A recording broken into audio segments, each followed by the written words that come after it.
Nah, hari ini kita ada di dalam minggu yang ke-24. Dan judul khotbah saya hari ini adalah The Process of Change.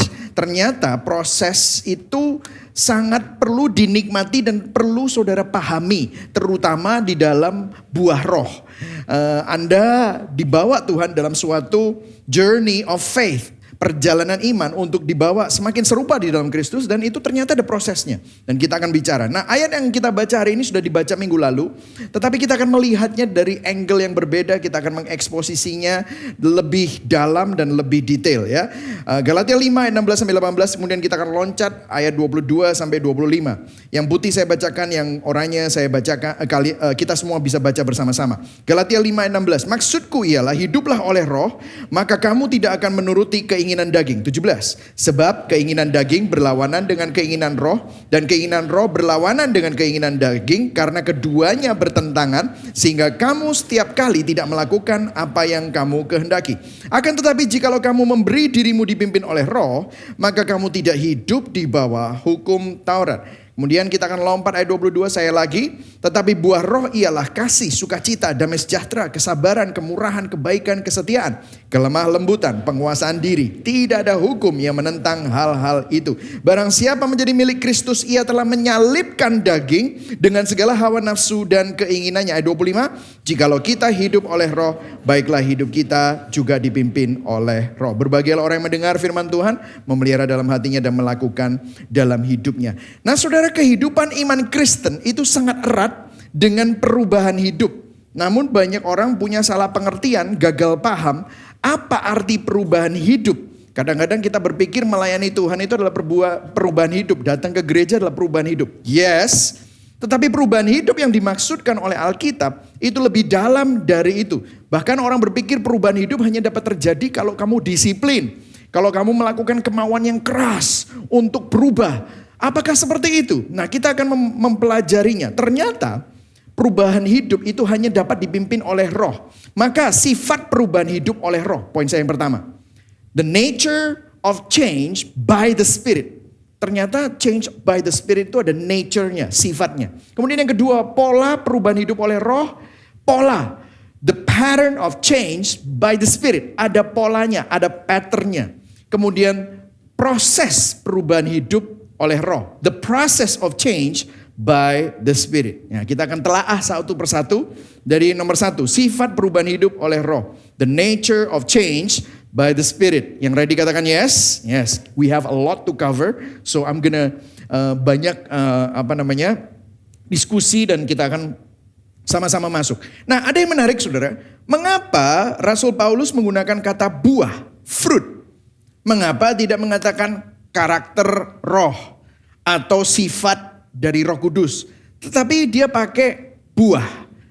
Kenapa metafora tentang botanika itu sering dipakai oleh Alkitab? Dan ini bukan hanya Paulus, tapi Petrus. Saya kasih contoh di 1 Petrus 1 ayat 23. Karena kamu telah dilahirkan kembali bukan dari benih. Oh, seed. Ini bicara tentang metafora botanika. Belum lagi Mazmur 1. Mazmur 1 juga begitu. Jadi bukan hanya Petrus tetapi Raja Daud. Berbahagialah orang yang tidak berjalan menurut nasihat orang fasik, tidak berdiri di jalan orang berdosa, tidak duduk di dalam kumpulan pencemooh, tetapi kesukaannya ialah Taurat Tuhan, yang merenungkan Taurat itu siang dan malam. Ayat 3 baca sama-sama. Ia seperti pohon yang ditanam di tepi aliran air yang menghasilkan apa? Buahnya pada musimnya dan tidak layu daunnya. Pohon, buah, daun. Kenapa metafora-metafora ini banyak digunakan di dalam Alkitab? Banyak sekali pertumbuhan botanika ini dipakai, saudara. Nah, karena ada ciri tertentu dari pertumbuhan botanika yang mirip dengan pertumbuhan spiritualitas saudara dan perubahan hidup saudara. 1A ya, subpoint dari 1 yang sifat itu ya, sifat perubahan hidup yang dipimpin oleh roh adalah apa? Perubahan hidup oleh Roh Kudus sifatnya bertahap, gradual gitu. Saudara, kalau saudara perhatikan, saudara punya tanaman, saudara nggak akan pernah bisa melihat tanaman itu tumbuh real time. Pernah nggak saudara duduk terus ngeliatin pohon saudara ini tumbuh nggak ya? Terus saudara keker gitu ya, tumbuh? Nggak akan pernah. Saudara. Tapi saudara akan tanam, kemudian saudara akan siram, saudara pastikan dapat sinar matahari, saudara pastikan dikasih pupuk, kemudian saudara tinggal. Dan kemudian seminggu kemudian, 2 minggu kemudian saudara lihat, tumbuh. Begitu juga perubahan hidup oleh Roh Kudus, sifatnya bertahap. Seperti pertumbuhan tanaman yang mengeluarkan daun, mengeluarkan bunga, akhirnya berbuah. Perubahan hidup manusia, hidup saudara dan saya yang dipimpin oleh Roh Kudus itu bertahap, gradual. Anda nggak ngelihat gimana pertumbuhannya, tetapi tiba-tiba aja tumbuh. Tiba-tiba mengeluarkan daun, tiba-tiba mengeluarkan bunga, dan tiba-tiba berbuah. Saya punya anak 3, saudara. Saya nggak pernah itu ngeliatin anak saya sambil tidur, terus tiba-tiba kakinya tambah panjang, seret gitu. Nggak pernah kan, saudara? Tetapi saudara ketemu sama dia tiap hari ya saudara. Tiba-tiba anak saudara, anak saya itu yang pertama itu tingginya 187 saudara. I look up to my son gitu saudara. Hanya yang paham aja. I look up to my son. Itu gila ini kok bisa gede sekali. Anak saya yang kedua sekarang udah 180. Saya ngelihat umur 15 tahun. Tinggi sekali. He become a man gitu ya.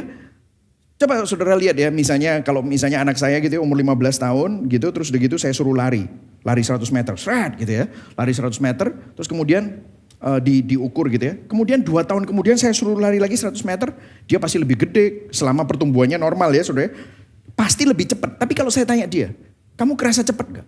Ya aku kerasanya lari, tapi dia tambah cepat. Dia tidak merasa cepat, tapi dia tambah cepat. Begitu juga saudara dan saya. Tiba-tiba saudara bertumbuh. Jadi gini, perubahan hidup oleh Roh Kudus sifatnya bertahap. Itu tidak bisa dilihat real time. Harus sabar. Harus membutuhkan kesabaran. Jadi kalau saudara punya istri, punya suami, terus saudara ngomong, ini saya sering dapat. Pastor, bojoku gak berubah-berubah. Sabar. Kalau didoakan ada Roh Kudus, pasti berubah. Tapi sifatnya bertahap. Yang setuju katakan amin. Ya. Hanya bisa diukur tiba-tiba. Bertahap. Bisa cepat kadang-kadang, bisa keluar. Tiba-tiba ada yang lama sekali. Jadi butuh kesabaran. Seperti saudara lihat anak kecil ini saudara. Jadi begini, ada yang menarik juga. Mungkin ada orang merasa kok gak berubah-berubah. Tapi tiba-tiba ada ujian dalam hidupnya. Terus tiba-tiba yang keluar adalah dia bukannya marah, udah dengerin Injil, udah merenungkan Injil. Dia bukannya marah, tapi tiba-tiba dia punya penguasaan diri. Dia tiba-tiba bukannya malah sakit hati, tapi punya kesabaran. Nah dengarkan saudara, ini penting sekali. Hal lain yang menarik tentang pertumbuhan atau perubahan hidup adalah kita tidak pernah mengetahui benar jika kita bertumbuh atau berbuah sampai diukur. Betul atau enggak? Pohon itu kan gak kelihatan. Anak saya juga tiba-tiba tinggi kan. Loh kok bisa setinggi ini ya? Diukur. Begitu juga dalam kehidupan. Gimana cara ngukurnya? Oh ngukurnya gampang. Waktu masalah datang. Waktu kesulitan datang. Waktu pergumulan dalam hidup diizinkan Tuhan untuk datang. Itu ternyata untuk ngukur, untuk menguji kita. Saudara bisa bilang gini, wah beberapa tahun lalu, kalau aku ngalami ini, wah enggak mungkin aku bisa sabar. Enggak mungkin aku bisa ngampuni. Enggak mungkin aku bisa punya penguasaan diri. Enggak mungkin. Kok bisa tahu? Sekarang tiba-tiba ada masalah, baru kelihatan buahnya. Saya tanya sama saudara, kalau semuanya baik-baik saja, saudara duduk ongkang-ongkang kaki, dari mana saya tahu saudara makin sabar? Saudara berdoa sama Tuhan, Tuhan kasih saya kesabaran. Dari mana saudara tahu? Sama Tuhan diizinkan apa? Hal-hal yang membuat kamu marah. Betul atau enggak? Dari mana saudara tahu? Saudara punya penguasaan diri kalau semuanya baik-baik saja. Tuhan kasih saya penguasaan diri. Apa yang terjadi? Tuhan siapkan, sudah perenungan Injil, tiba-tiba apa yang terjadi? Ada temptation, ada godaan, ada pergumulan. Saudara punya penguasaan diri, kalau itu buah dari Roh Kudus akan muncul. Disitulah akan muncul buah-buah itu secara otentik. Jadi saya mau memberikan pesan penggembalaan ini bagi Anda yang saat ini mengalami situasi dan keadaan yang sulit di dalam hidup saudara dan menghadapi orang yang sulit. Dengarkan ya, ini penting sekali. Sebelum mengubah orang lain dan situasimu, Tuhan lebih ingin mengubah hidupmu terlebih dahulu. Yang setuju katakan amin. Katakan pada kanan kiri, mulainya ya dari aku ini. Amin saudara ya. Jadi ini lebih penting saudara. Nah selanjutnya, kalau saudara lihat di sini buah, bukan buah dari dirimu loh. Saya senang sekali tadi dengan katekismus reformasi, mengingatkan bahwa kalau kita kudus, orang kudus itu bukan karena kamu kudus dulu, tetapi kekudusan Kristus tinggal di dalam kita dan kita mengenakan manusia baru. Orang kudus itu gara-gara kekudusan Kristus menguduskan kita. Kekudusan secara posisi. Artinya di dalam hidup saudara itu ada Roh Kudus. Artinya buah yang saudara keluarkan itu bukan buahnya Michael Christian, bukan buahnya nama saudara sendiri, tetapi buah dari Roh Kudus. Yang setuju katakan amin. Artinya gini loh, Tuhan gak pernah minta saudara mengeluarkan sesuatu yang saudara belum punya. Gimana bisa mengeluarkan sesuatu yang belum kita punya? Gak bisa. Fruit of the Spirit itu artinya bahwa kita semua yang ada di dalam Kristus adalah orang-orang kudus karena Kristus. Maka kekudusan itu bukan berarti belum ada di dalam hidup saudara. Kita sudah punya. Katakan sama-sama, saya sudah punya. Amin saudara. Saudara sudah punya. Kalau saudara lihat ya di sini ya. Tetapi buah roh ialah kasih, sukacita, damai sejahtera, kesabaran, kemurahan, kebaikan, semua itu ya. Kalau saudara lihat di sebelahnya kata kasih, itu ada huruf H. Saudara buka Alkitab saudara semua bahasa Indonesia, terjemahan baru, ada huruf H kecil. Saudara lihat di catatan kaki, kalau elektronik dipencet hanya, maka itu akan muncul, merujuk pada Roma 5 ayat 1-5. Menjelaskan begini, Tuhan yang menginstall. Saya kenapa pakai kata menginstall? Saudara punya komputer bisa powerful, operating sistemnya bisa hebat, ini RAM-nya bisa tinggi, semuanya bagus, tapi nggak diinstal dengan productivity app atau software yang berguna seperti Office lah, maka komputer ini nggak ada gunanya. Saudara perlu install sesuatu supaya komputer ini bisa melakukan hal-hal yang produktif dan terlihat keluar powernya. Harus diinstal sesuatu. Kalau diinstal isinya virus, malware, percuma, akan rusak. Begitu juga hidup kita. Tuhan yang menginstal. Nah, bunyinya seperti apa? Roma 5, lihat. Saya kasih yang biru-biru itu semua. Saudara sudah punya. Melalui kasih karunia Tuhan di dalam Roh Kudus. Sebab itu, kita yang dibenarkan karena iman, kita hidup dalam apa? Damai sejahtera. Dengan Allah oleh karena siapa? Tuhan kita, Yesus Kristus. Ayat 2. Oleh siapa? Dia kita juga beroleh jalan masuk oleh iman kepada kasih karunia ini. Loh, oleh siapa? Yesus. Di dalam kasih karunia ini kita berdiri dan kita bermegah dalam apa? Pengharapan. Saudara gak putus asa, saudara punya pengharapan gara-gara siapa? Kristus. Kita berdiri di mana? Kasih karunia dari Kristus. Bahwa kita akan menerima kemuliaan Allah. Ayat 3. Dan bukan hanya itu saja, kita malah bermegah juga dalam apa? Kesengsaraan kita. Karena kita tahu bahwa kesengsaraan itu menimbulkan apa? Ketekunan. Saudara tahu bahasa ketekunan di situ itu mirip atau serumpun dengan kesabaran. Oh, kesabaran dari buah roh. Dan ketekunan menimbulkan apa? Tahan uji. Meskipun mengalami sengsara, tahan uji. Saudara tetap sabar, punya damai, punya sukacita. Tahan uji menimbulkan apa? Pengharapan. Oh, balik lagi pengharapan. Dan lihat, baca ayat 5, sama-sama yang keras. 1, 2, 3. Dan pengharapan itu tidak mengecewakan. Kenapa? Karena apa? Kasih Allah telah dicurahkan di dalam hati kita oleh siapa? Roh Kudus yang telah dikaruniakan kepada diinstal sendiri sama Tuhan. Makanya total depravity itu ya, minggu lalu kita belajar bahwa manusia itu rusak total sama Tuhan. Gak cuma dibetulin, dimodifikasi, enggak. Diinstal, dilahirbarukan, dikasih roh yang baru, hati yang baru, bukan modifikasi yang lama. Wah, berikan tepuk tangan buat Tuhan. Ini luar biasa. Amin, saudara. Ini adalah sesuatu yang kabar baik, saudara. Artinya kita bukan belum punya. Terus disuruh menghasilkan sesuatu yang kita belum punya. No, kita sudah punya, cuman belum keluar, belum muncul buahnya. Tapi sudah ada di dalam kita. Nah ini yang membuat poin 1B.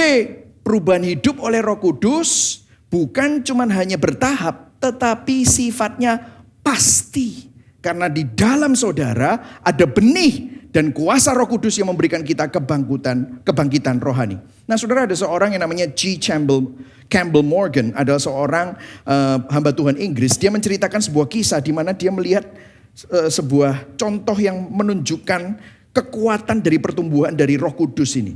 Dia bilang begini, dia pergi ke Italia, terus kemudian dia melihat sebuah kuburan di mana ada lempengan marmer besar di atas kuburan seseorang. Tapi dia lihat ada yang menarik. Rupanya dia tanya sama orang yang jaga kuburan, ini kenapa kok ada di sini? Nanti saya jelaskan apa yang terjadi di situ. Oh, orangnya yang jaga kuburan bilang, itu di dalamnya kuburan itu nggak sengaja ada benihnya pohon oak. Oak itu ek gitu. Masuk di dalam kuburan dengan tanah. Kita tutupin dengan lempengan marmer yang beratnya ratusan kilo. Besar saudara. Tapi apa yang terjadi? Pohon ek itu benihnya kecil. Kalau saudara lihat benih kecil lawan lempengan marmer yang beratnya ratusan kilo. Saya tanya, menangan mana? Ya pasti menangan lempeng marmer besar. Tapi waktu ditanam, tidak sengaja ditanam, mulai muncul pucuknya, tunasnya, batangnya, rantingnya, ada daunnya dan bertumbuh besar. Akhirnya apa yang terjadi? Itu lempengannya ditembus sama pohon sehingga pecah. Dan apa yang terjadi di tengah-tengah batu nisannya tiba-tiba muncul pohon besar gitu. Terus dia bilang, ini modelnya saya nggak nemu, ini cuman hanya saya baca ya. Tapi saya nemu, ternyata modelnya ada yang seperti gini, nemu saudara. Ini lempengan batu alam, beratnya ratusan kilo. Kalah sama tumbuhnya sebuah pohon. Kalau pohon dengan benih yang fana aja bisa seperti ini. Apalagi Roh Kudus yang ada di dalam hidup saudara. Pasti bisa mengalahkan dosa. Pasti tidak mungkin tidak. Karena ini adalah kekuatannya bukan dari kekuatan manusia. Tetapi pertumbuhan dari Roh Kudus. Karena ini bukan hanya buah biasa. Tetapi ini adalah buah roh. Jika roh Allah ada di dalam kita, maka kita pasti akan mengalami perubahan hidup. Yang setuju katakan amin. Martin Luther bilang begini, kita diselamatkan hanya oleh iman. Tetapi iman yang menyelamatkan tidak pernah sendirian. Kita tidak diselamatkan oleh perbuatan. Tetapi jika tidak ada perbuatan, pasti ada yang keliru dengan imannya. Apa maksudnya pastor? Maksudnya gini, saudara dan saya tidak diselamatkan oleh buah. Namun diselamatkan oleh karena kasih karunia oleh iman. Namun iman yang sejati, yang lahir dari kuasa Roh Kudus, pasti akan melahirkan buah yang nyata. Amin saudara.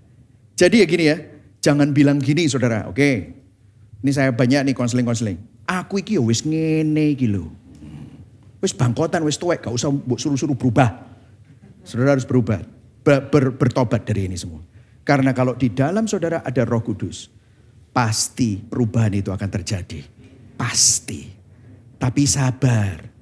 Jangan pasangannya berusaha untuk membuat pasangannya berubah. Disetting, cek no berubah bojoku. Gak bisa. Karena itu bukan wewenang saudara. Tetapi Tuhan yang bekerja di dalam hidup seseorang. Yang setuju katakan amin. Oke, selanjutnya. Polanya seperti apa? Nah polanya ya. Jadi yang tadi sifatnya itu adalah bertahap. Slow bisa.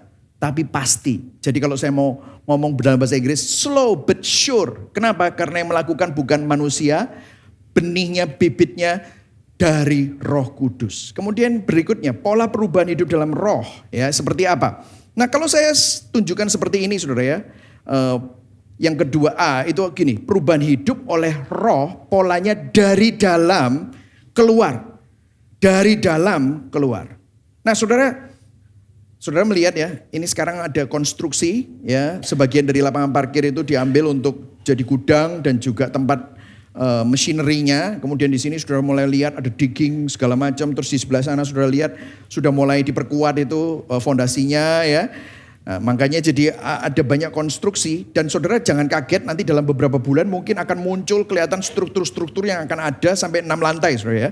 Nah, kalau saudara lihat gambar seperti ini kan awalnya tanah kosong, banyak yang dilakukan, banyak pekerjaan. Saya tanya, dari tanah kosong bisa seperti ini, saya tanya, bertumbuh nggak? Bertumbuh nggak? Bertumbuh. Kenapa dari tanah kosong jadi konstruksi, bertumbuh. Tapi pertumbuhan ini bukan pertumbuhan yang organik. Ini pertumbuhan yang mekanik. Kenapa? Dari luar ditambahkan bata, ditumpuk-tumpuk. Ada besi, dilas, ada bor dimasukkan. Itu semua pertumbuhan dari luar. Hasilnya apa? Gedung, benda mati, bukan buah. Ini benda mati. Mungkin saudara bilang, oh ya tapi kan ini kan gedung. Kalau pabrik kan menghasilkan produk Pak. Loh ya benar. Tapi lihat kalau misalnya pabrik mobil aja. Manufacturing juga gitu. Banyak yang dilakukan, banyak pekerjaan. Tapi tidak hidup. Hasilnya ada. Ada. Hasilnya produk, barang mati. Ada pertumbuhan enggak? Ada. Tapi pertumbuhan eksternal dari luar. Secara mekanis. Dengarkan, bukan ini yang dimaksud oleh Alkitab. Waktu kita bicara tentang pertumbuhan botanika, maka ini natural dari benih menjadi akar, menjadi batang, menjadi pohon, menjadi daun, menjadi bunga, dan menjadi buah. Kompleks, tapi tumbuhnya dari dalam. Indah, tapi bukan mekanik, tetapi organik. Sangat slow, tidak terlihat, tapi pasti. Tiba-tiba ada perubahan dari dalam keluar. Nah jadi ada perbedaan antara pertumbuhan mekanik dan organik. Akan saya jelaskan, maksudnya apa? Saya membaca biografi dan kayak artikel-artikel tentang tokoh-tokoh iman. Salah satunya adalah Martin Luther. Satunya lagi adalah John Wesley. Martin Luther itu siapa? Tokoh reformasi. John Wesley itu siapa? Seorang tokoh revival yang membawa sebuah kebangunan rohani melalui gereja Metodis. Mereka mengaku sendiri bahwa sebelum mereka lahir baru, mereka itu sudah orang Kristen. Mereka mengaku di dalam buku-buku dan tulisan-tulisannya, mereka adalah orang yang sangat religius. Beberapa tahun sebelum mereka memahami Injil dan benar-benar bertobat dan lahir baru, mereka itu perhatikan baik-baik. Mereka melakukan hal-hal yang baik. Mereka menulis buku, mereka ngajar Alkitab, mereka memberi sedekah kepada orang miskin, mereka melayani di gereja, mereka melakukan kegiatan-kegiatan rohani. Mereka bahkan menumbuhkan perbuatan baik mereka. Mereka mengembangkan daftar perbuatan baik mereka. Tetapi mereka tidak bertumbuh secara rohani. Hati mereka tidak berubah. Yang terjadi adalah pertumbuhan mekanik. Banyak orang seperti ini. Kok bisa? Coba lihat Yesus ngomong apa. Ini Matius 7 ayat 20 sampai 23. Baca ayat 20, baca semua. 1, 2, 3. Jadi dari buahnya lah kamu akan mengenal mereka. Terus kemudian dia deskripsikan apa? Ini yang bukan buah. Oke, dari buahnya lah kamu akan mengenal mereka. Terus kemudian dia deskripsikan yang bukan buah. Bukan setiap orang yang berseru kepadaku Tuhan, Tuhan akan masuk ke dalam kerajaan surga. Melainkan dia yang melakukan kehendak Bapakku di surga. Lihat. Apa sih orang yang berseru Tuhan, Tuhan itu ngapain aja sih? Lihat. Ayat 22. 1, 2, 3. Pada hari terakhir banyak yang akan berseru kepadaku. Baca sama-sama. Tuhan, Tuhan, bukankah kami bernubuat demi namamu dan mengusir setan demi namamu dan mengadakan banyak mujizat demi namamu juga. Ayat 23. Pada waktu itulah aku akan berterus terang kepada mereka dan berkata, aku tidak pernah mengenal kamu, enyahlah daripadaku, kamu sekalian pembuat. Ini jujur ya saudara, saya pernah didatengin orang bawa ayat ini. Dia bilang gini, ini serius, bapaknya ini benar-benar serius. Duduk, Pak, saya pasti masuk neraka. Loh, kenapa Pak? Gitu. Ono ayatnya Pak. Jadi ada nama bapak pasti masuk neraka. Nggak, ayatnya. Dia buka ayat ini. Loh Pak, ilmuku ini gak sampai samono Pak. Maksudnya ilmu apa? Aku belum bisa bernubuat. Aku belum bisa mengusir setan. Aku belum mengadakan mujizat. Ini orang-orang ilmu segini, ini kayak perguruan silat aja pikirannya dia ya saudara ya. Ada ilmunya gitu saudara ya. Bernubuat, mengusir setan, mengadakan mujizat. Tuhan Yesus gak pernah kenal Pak. Lah aku ya apa, aku belum pernah melakukan itu semua. Wis pasti aku masuk neraka. Dia bilang gitu. Ini serius. Tapi saudara lihat, ini bukan buah. Loh ini apa? Pelayanan. Loh, tapi kan Pak, ini kan ilmunya sudah tinggi. Ya mungkin saudara juga bilang seperti perguruan silat gitu saudara. Tapi lihat, di hari akhir, orang itu, dia nggak bermegah sama Tuhan loh. Bukankah saya ganti, aku sudah bernubuat. Bukankah aku sudah mengusir setan. Bukankah aku sudah mengadakan banyak mujizat. Loh, tidak ada nama Tuhan loh di sana. Yang dia banggakan siapa? Perbuatannya. Yang dia banggakan apa? Karunianya, pelayanannya. Saudara, dasarnya pelayananmu, dasarnya perbuatan baik saudara, itu di mana? Orang pelayanan belum tentu lahir baru dan berbuah loh. Namun orang lahir baru pasti berbuah dan melayani Tuhan. Yang setuju katakan amin. Jangan dibalik. Dasar pelayanan kita itu apa? Untuk dikasihi Tuhan. Anda bermegah atas perbuatanmu. Makanya ada orang yang begitu rohani, tapi sombong sekali ya orang itu ya. Tapi kok tinggi hati sekali, suka merendahkan orang dan menghakimi orang ya. Ada orang yang kelihatannya rohani, punya karunia-karunia macam-macam. Aduh, tapi kok tidak ada buah roh ya. Aduh, kok sepertinya sangat tinggi hati ya. Apakah kita yang sudah menerima kasih Tuhan itu menyalurkan kasih dan mengucap syukur atas kasih Tuhan yang kita terima dengan melayani Tuhan? Nih ya, mau tahu lagi hal-hal yang bukan buah, terus yang buah, ada ayatnya dua-duanya disandingkan. Pernah tahu? Ayat ini sering ditulis dan dibaca pada saat wedding. 1 Korintus 13. Sekalipun aku dapat berkata-kata dengan semua bahasa manusia. Bisa ngomong 7 bahasa, 8 bahasa. Dan bahasa malaikat. Nah kurang apa?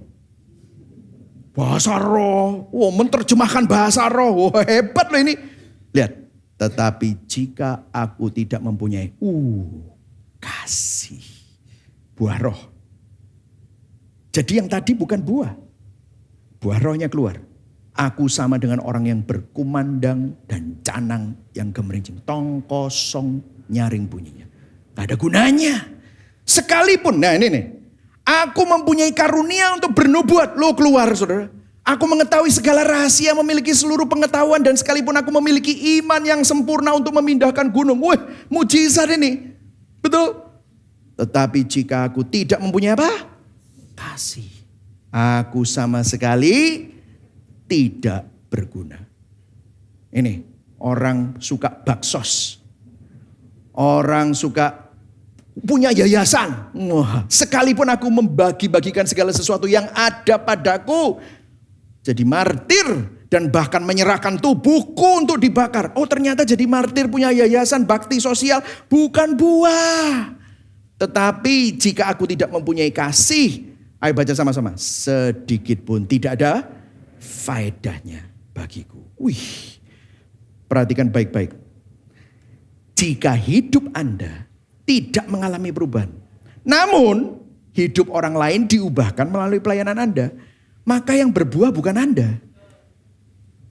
Orang lain yang kamu layani itu yang berbuah. Kamu belum punya pengetahuan teologi, bisa berapologetika, terus orang lain bertobat, terus dia jadi cinta Tuhan, orang itu berbuah. Anda, Tuhan pakai pengetahuanmu untuk melayani, tapi Anda belum berubah. Anda sendiri belum berbuah. Orang lain bisa berbuah. Anda belum tentu saudara. Jadi itu buah roh mereka yang Anda layani. Karena apa? Perubahan hidup oleh roh polanya dari dalam keluar. Bukan keluar ke dalam. Yang setuju katakan amin. Sudah mulai lihat ya. Nah ini mulai. Wangel yo. Nah, saya kasih tahu. Minggu lalu sudah saya kasih tahu. Kekristenan itu bukan angel. Kekristenan itu tidak mungkin. Makanya saudara butuh juru selamat. Saudara butuh Yesus. Saudara butuh Tuhan sendiri. Karena ini bukan agama. Kalau agama itu bisa dilakukan. Amin saudara. Selanjutnya 2B. Perubahan hidup oleh roh polanya apa? Simetris, suatu rangkaian keutuhan. Nah minggu lalu saya sudah jelaskan ini. bahwa ini satu buah 9 rasa. Seperti satu permata punya 9 sudut pandang keindahan. Tapi semuanya satu. Jonathan Edwards bilang begini, ada perpaduan rangkaian anugerah di dalam kekristenan.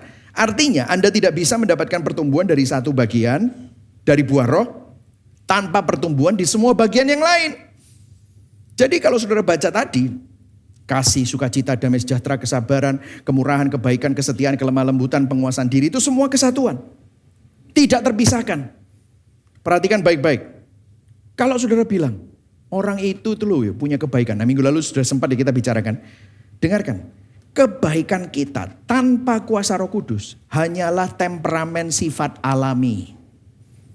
Mungkin saudara sanguin, makanya saudara itu punya joy, sukacita, orangnya asik, orangnya rame. Pernah ketemu sama orang, ketemu sama dia, aku jadi happy, seneng, positive vibe. Wah, kan gitu kan saudara ya, asik gitu saudara. Temperamen sifatnya itu memang seperti itu, sanguin gitu ya. Ya kan? Ada orang yang melankolik sekali, orangnya suka merenung gitu ya. Ketemu sama dia saudara langsung bad mood gitu saudara. Ya nggak enak, itu temperamennya dia gitu. Dan dari latar belakang seseorang punya temperamen gitu. Ada orang itu leadership skillnya benar-benar kolerik gitu. Itu kolerik gitu. Myers-Briggs itu mungkin INTP, INTJ ya. Ada hal-hal seperti itu. Itu temperamen, kepribadian. Tetapi itu tetap tercemari oleh dosa dan oleh kepentingan diri sendiri. Itu hanya tes personalitas saudara. Contoh. Ada orang memiliki kelemah lembutan, namun belum tentu memiliki kesetiaan. Lah ini kan repot. Ada orang yang bilang, dia itu lemah lembut tapi gak setia. Loh lah, berkontradiksi. Karena begini saudara, kalau ada orang yang lemah lembut, seringkali memang banyak yang lemah lembut tapi gak berani menegur temannya. Dia gak setia kawan. Dia lemah lembut, dia kelihatannya baik, kalem. Tapi kalau disuruh negur, gak bisa, aku nanti menyinggung dia. Loh kalau itu benar dan itu menolong temanmu, mestinya kan kamu mau. Gak bisa aku. Nah model seperti ini, itu jelas-jelas bukan buah. Artinya kelembutan mereka bukan dari kerendahan hati atau dari pertumbuhan rohani yang nyata. Hanyalah kemanisan temperamental yang manusiawi. Saya kasih contoh. Ya itu tadi saya. Gembira orangnya itu. Seru banget. Tapi belum tentu memiliki kesabaran. Maksudnya apa? Ada orang yang asik gitu. Begitu ada yang gak enak. Ada yang vibe-nya gak enak sama dia. Bro, sorry ya. Gue sibuk. Ya udah langsung cabut dia. Dia gak sabar sama orang-orang model kayak gini. Kenapa? Ya karena menurut dia ini ngerusak vibe-nya dia, males banget gitu ya. Ini jadi masalah, hidup gue jadi susah gara-gara ada orang ini. Nah ini bukan buah roh, ini hanyalah kebetulan dia ekstrovert. Orangnya sanguin, makanya dia asik. Ini bukan joy yang berasal dari buah roh. Karena dia memang hanya ekstrovert. Ada orang yang tenang, kelihatannya damai. Kayaknya gak bisa diganggu. Tapi belum tentu memiliki kemurahan. Ini bukan kedamaian sejati. Tetapi kenapa kok dia punya kedamaian? Karena dia gak peduli. Kayak kuda itu dikasih gini. Gak peduli orang mau ngawang apa. Mau mati, jungkir balik, sakit. Masuk ICU sembarang. Sing penting aku zen. Gitu. Saudara, ini bukan dari buah roh. Jadi gak peka. Membuat orang juga males approach Anda. Kenapa? Ya Anda gak terlalu peduli sama orang. Ini saya bawa ke kerohanian ya yang terakhir. Ada orang kelihatannya cinta Tuhan namun tidak memiliki kebaikan atau kasih kepada orang lain. Dia hanya melakukan kegiatan agama, kegiatan rohani namun hatinya tidak berubah. Jelas-jelas nih 1 Yohanes 4 ayat 20. Saya kasih ini untuk basis tadi. Jikalau seorang berkata aku mengasihi Tuhan tetapi ia membenci saudaranya maka ia adalah pendusta. Dia gak bilang gini. Jika seorang berkata aku mengasihi Allah dia membenci saudaranya. Dia kurang balance hidupnya. Enggak gitu loh. Pendusta. Kenapa? Kalau benar ada roh Allah. Pasti kalau dia membenci orang. Enggak nyaman. Roh Allah itu akan bilang. Ingat kamu itu diampuni dosa. Kamu tahu enggak? Kamu itu musuh Allah. Allah itu mestinya benci orang berdosa. Tapi dia nyelamatin kamu. Meleleh hatinya. Tuhan. Kok bisa ya? Artinya aku ini gak bisa ngasih dia berarti aku lupa. Aku ini udah diampuni dan dikasih. Karena barang siapa tidak mengasihi saudaranya yang dilihat. Gak mungkin mengasihi Allah yang tidak dilihat. Ya saudara ya. Jadi ini adalah sifat, pola. Saya berikan sedikit rangkuman sebelum kita masuk ke dalam penutupan. Jadi perubahan hidup oleh roh sifatnya bertahap dan pasti. Perubahan hidup oleh roh, polanya dari dalam keluar dan simetris. Pasti suatu rangkaian keutuhan. Tidak bisa dipisah-pisah. Nah terus gimana prosesnya? Nah ini prosesnya. Ada 3 subpoint. Saya akan cepat each 5 minutes ya. Coba saudara lihat. Barang siapa menjadi milik Kristus Yesus. Baca sama-sama 1, 2, 3. Ia telah menyalibkan daging dengan segala hawa nafsu dan keinginannya. Poin yang pertama dari poin yang ketiga ini adalah. Saudara dan saya adalah milik Kristus Yesus. Perubahan hidup oleh roh prosesnya adalah mengingat bahwa kita yang rapuh dan berdosa sudah ditebus menjadi milik Kristus. Kenapa saya taruh di sini rapuh? Karena kita selalu menaruh iman pada hal-hal yang rapuh. Rapuh itu fana. Fana itu mudah berubah. Fana itu sia-sia. Tubuh kita rapuh, begitu mudah sakit. Ada yang salah sedikit, konslet saudara tubuh kita ini. Kekayaan kita juga rapuh, hidup kita begitu rapuh, keluarga kita juga rapuh. Ini adalah problem fundamental manusia. Kejahatan, ada kejahatan sedikit terjadi atas kehidupan kita, rapuh. Kematian, kita semua takut mati, kengerian mati itu mengerikan, rapuh saudara. Penderitaan, begitu ada penderitaan, sukacita kita hilang, rapuh. Pergumulan eksistensial, bukan hanya fundamental, eksistensial. Manusia cari makna, manusia cari harga diri, penerimaan, manusia cari kasih. Tapi di mana? Di tempat-tempat yang fana, di tempat-tempat yang gampang berubah, gampang kecewa, gampang mengecewakan, cari pengakuan dari orang yang pendapatnya bisa A, bisa B hari ini, berbeda-beda, rapuh.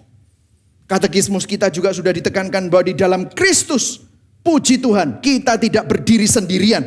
Kita tidak berdiri dalam kerapuhan dan kefanaan kita. Tetapi di dalam Kristus kita ditebus menjadi milik Kristus. Supaya saudara tidak menaruh iman lagi pada hal-hal yang rapuh. Yang setuju katakan amin. Saudara tahu, Rasul Paulus menulis kata-kata dalam Kristus. Katakan sama-sama, dalam Kristus, dalam Kristus. Berapa kali di ayat tulisan-tulisannya? 216 kali. Wih, Rasul Yohanes menulis kata dalam Kristus, milik Kristus 28 kali. Ini merupakan pernyataan identitas, pernyataan kepemilikan. Makanya ada lagu, hidupku bukannya aku lagi, tapi Kristus dalamku. Lagu sekolah minggu ya. Oh itu ternyata itu toh. Yes. Jadi perubahan hidup pasti terjadi. Kenapa? Karena kamu milik Kristus. Amin saudara. Dia ingin membawa kamu seperti dia. Supaya kamu, saudara dan saya, tidak disiksa lagi oleh berhala-berhala ini. Yang berikutnya. Terus kemudian dikatakan apa? Ia telah menyalibkan daging. Nah, saya banyak sekali ketemu sama orang yang salah kaprah tentang ini. Menyalibkan daging ini maksudnya apa, Pastor? Menyalibkan daging di sini bukan saudara melawan semua yang duniawi, dihindari, saudara. Bukan. Karena kalau ngomong kayak begitu, itu artinya asketisme. Tahu saudara, asketisme itu adalah paham atau ajaran yang meninggalkan kehidupan yang bersifat materi dan duniawi untuk mencapai kebaikan dan keselamatan. Saudara bertapa. Oh, bertapa. Bukan. Atau kalau enggak, wah aku enggak mau makan daging, aku enggak mau makan ini, aku puasa ini. Oh aku enggak mau pakai baju-baju model seperti ini, aku pakai jubah aja gitu. Sama pakai sandal. Wah gitu kan saudara ya. Itu asketisme. Aku enggak mau pakai make up, aku pakai bajunya putih-putih saja gitu saudara. Oh jadi hal-hal yang melawan pantangan. Ini bukan, menyalibkan daging di sini bukan bicara itu. Dan juga bukan banyak, enggak melakukan itu. Tapi you have to say no to sin. Bagus. Tetapi bukan sekedar just say no to sin. Mengatakan tidak kepada perilaku dosa tanpa memeriksa motivasi di balik perilaku dosa. Justru bisa menjadi bagian dari bentuk baru usaha untuk membenarkan diri sendiri. Yang akhirnya akan melahirkan dosa-dosa baru lainnya. Jadi kalau saudara bisa, oh aku enggak. Misalnya gitu ya, misalnya teman-teman saudara minum semua, terus saudara ditawarin, oh sorry, aku enggak. Tapi dalam hati, kak koyok iki, wong iki.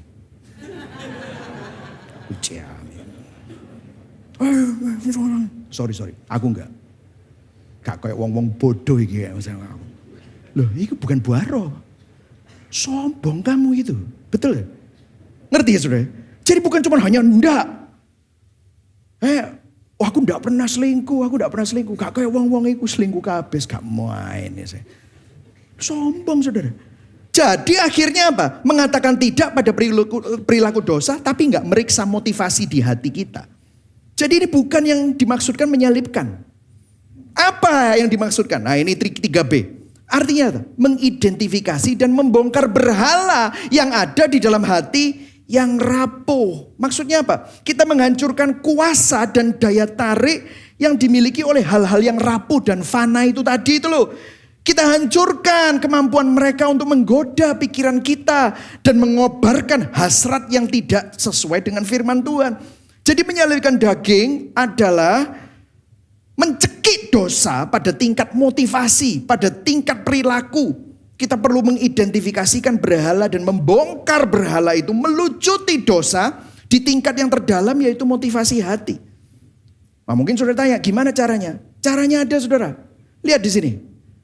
Ia telah menyalibkan daging dengan segala hawa nafsu dan keinginannya. Minggu lalu kita udah belajar kata-kata epitumia. Katakan sama-sama. Epitumia. Itu adalah keinginan yang berlebihan. Nafsu yang berlebihan. Coba dicek. Apa yang hati kita inginkan secara berlebihan. Kalau saudara bilang, aduh aku ya gak bisa hidup loh kalau gak ada orang itu. Aduh aku tuh kalau misalnya saudara ngomong gini. Kalau aku nikah sama dia, waduh hidupku bahagia pasti. Artinya orang itu adalah penyelamat palsumu. Hal itu adalah penyelamat palsu, pseudo savior. Padahal orang itu manusia berdosa. Apa yang terjadi setelah saudara nikah sama dia? Dan akhirnya saudara menjalani kehidupan dan orang itu mengecewakan saudara. Apa yang terjadi? Hidupmu hancur. Saudara pikir, aduh kalau aku punya bisnis itu ya. Terus aku punya omset segini, terus cuanku segini. Set hidupku. Nah, saudara dapat. Dan itu adalah apa? Penyelamat palsu kita. Pseudo savior. Itu rapuh. Dan begitu saudara sampai sana. Dan ternyata ada orang lain yang lebih hebat. Saudara hancur. Atau kalau enggak bisnis itu bermasalah. Dan saudara kehilangan semuanya dalam waktu seminggu. Dalam waktu 2 hari. Dalam waktu 1 tahun. Apa yang hati kita inginkan secara berlebihan. Epitumia. Mengapa hal itu kita inginkan? Suamimu, istrimu, anakmu, rumahmu, asetmu, pengakuan orang, manusia. Itu adalah penyelamat palsu. Itu rapuh. Fana. Itu begitu mudah hancur. Kalau saudara bilang aku harus memilikinya, kalau enggak aku enggak merasa berharga, hidupku udah enggak ada gunanya. Dan kalau aku kehilangan itu, hancur harga diriku. Itu artinya identitasmu di sana. Dia Tuhanmu. Saudara bisa bilang Yesus Tuhanku. No. Kamu pendusta.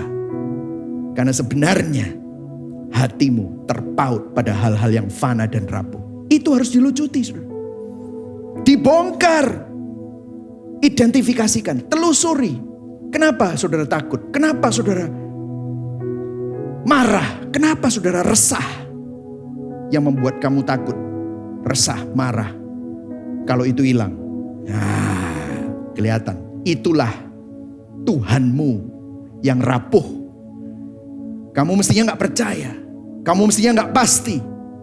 Bertobat saudara. Bertobat. Karena hal itu, hal-hal yang bukan Tuhan yang asli. Itu yang membuat hidup saudara rapuh. Setelah bertobat ngapain? Ayat 25. Baca sama-sama. 1, 2, 3. Jikalau kita hidup oleh roh, baiklah hidup kita juga dipimpin oleh roh. Bahasa Inggrisnya lebih bagus. If we live by the Spirit, let us also keep in step with the Spirit. Artinya apa? Gantikan keinginan kita terhadap berhala dan hal-hal yang rapuh dan fana itu dengan apa yang diinginkan Roh Kudus. Dengarkan saudara. Jika daging memiliki epitomia, Maka Roh Kudus juga memiliki epitomia. Daging maunya hal yang rapuh. Roh Kudus akan memimpin kita menginginkan apa yang Roh Kudus inginkan. Apa yang Roh Kudus inginkan? Minggu lalu kita udah belajar. Semua yang Roh Kudus inginkan akan selalu memandang bukan kepada saya, tetapi kepada Yesus, kepada karya salibnya. Mengapa? Karena di salib Tuhan memberikan solusi akan kerapuhan saudara. Karena di salib Tuhan memberikan jalan keluar akan kefanaan saudara. Apa yang terjadi di salib? Di salib, di sana Allah menunjukkan kasih-Nya yang terbesar kepada kita. Dengan apa? Merengkuh kerapuhan kita. Tuhan gak cuma duduk di tahta di surga, membiarkan kita disiksa oleh kerapuhan dunia. No, Dia mengosongkan dirinya. Dia tidak menganggap kesetaranya dengan Allah sebagai milik yang harus dipertahankan, tetapi Dia merengkuh kerapuhan saudara. Dia merasakan penderitaan terberat. Kalau saudara menderita dan bilang penderitaanku berat, no, penderitaan Yesus lebih berat. Dia Tuhan yang mengerti penderitaanmu. Dia mengalami kejahatan terbesar. Sang hakim harus diadili, sang hakim harus dihukum, sang hakim harus divonis bersalah. Dia menjalani kengerian maut. Supaya apa?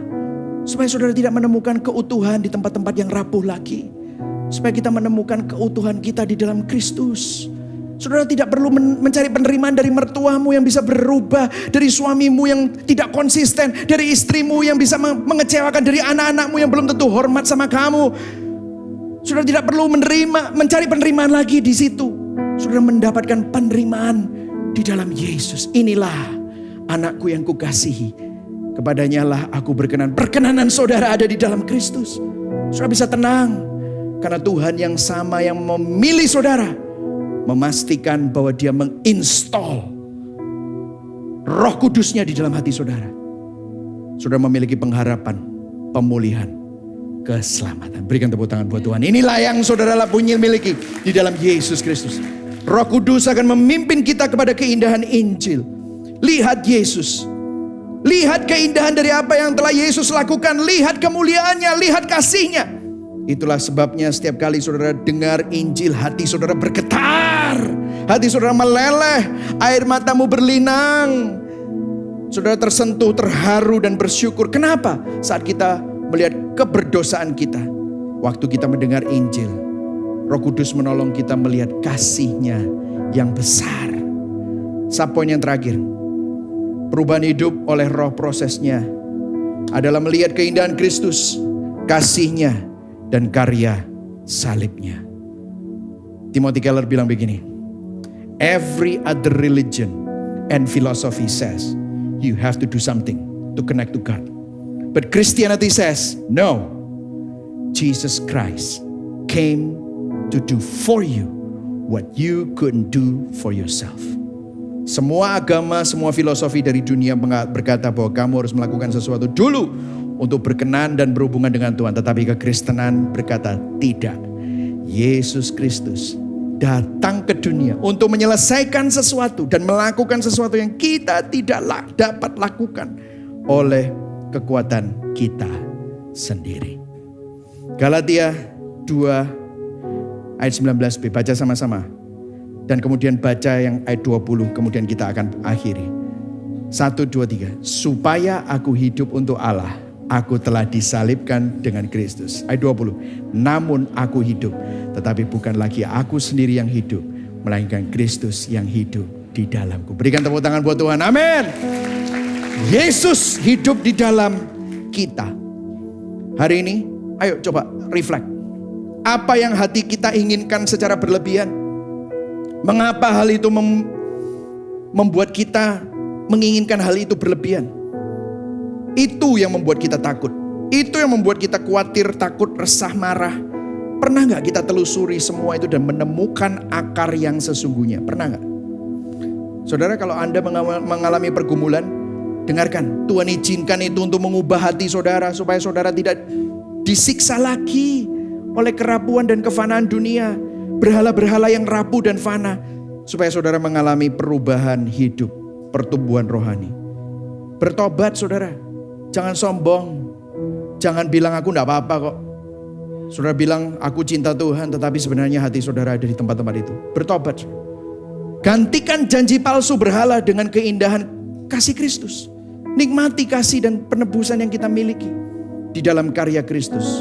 Kita yang rapuh dan berdosa sudah ditebus menjadi milik Kristus. Amin. Mari sama-sama kita bangkit berdiri. Sebelum kita nyanyikan lagu Yet Not I But Christ Who Lives in Me, saya memberikan implikasinya. Karena Injil, kita bukan hanya berkata tidak kepada dosa, namun memeriksa motivasi di balik perilakunya. Amin. Karena Injil, kita tidak menerapkan asketisme, melainkan membongkar berhala atau penyelamat palsu di hati kita. Karena Injil, perubahan hidup terjadi bukan karena kerasnya kemauan kita, melainkan dengan merenungkan keindahan kasih Kristus saja. Yang setuju katakan amin. Amin.